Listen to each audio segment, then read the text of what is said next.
Major Manjur Kader নামই বলি, চৌহালির নেতা কর্মীরা তাকে জুতার মালা দিয়ে তাকে বরণ করব, কারণ দীর্ঘ 17টি বছর আমাদের সাথে থাকে নাই। আমাদের কাদা ছড়াছড়ির কারণে এই সুযোগটা পাচ্ছে। দীর্ঘ 17টি বছর অন্যায় নির্যাতন নিষ্পেষণ হয়েছে প্রত্যেকটা নেতাকর্মী এখানে। আমাদের আলিম ভাই ছাড়া এখানে কি কেউ আমাদের দেখার মতো কেউ ছিল? কেউ ছিল না। তাহলে কিছু স্বার্থান্বেষী লোক আমাদের এখানে মেজর মঞ্জুর কাদের নামই বলি তাকে নিয়ে এখানে আসতে চাচ্ছে, তাদের সুবিধার্থে আসতে চাচ্ছে। আমি স্পষ্ট ভাষায় বলতে চাই, এটাও আমাদের ব্যর্থতা, আমাদের কাদা ছড়াছড়ির কারণে এই সুযোগটা পাচ্ছে। আমরা তো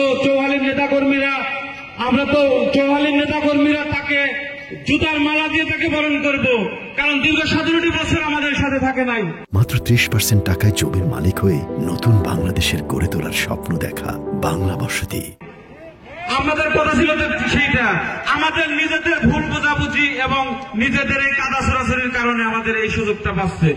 আমি সকলকে ঐক্যবদ্ধ থেকে এই কাদা ছড়াছড়ি বাদ দিয়ে কাঁধে কাঁধ মিলিয়ে হাতে হাত মিলিয়ে একত্রিত হয়ে ধানের শীষের বিজয়কে আমরা আনবো, ঘরে তুলব এবং প্রত্যেকটা আন্দোলন এবং সামনের নির্বাচনের আমরা ছাত্র দলের পক্ষ থেকে, উমারপুর ইউনিয়নের ছাত্র দলের পক্ষ থেকে ঢাল হয়ে জনাব জাহিদ মোল্লা এবং ময়নালকারীকে সহযোগিতা করতে প্রস্তুত আছি ইনশাআল্লাহ।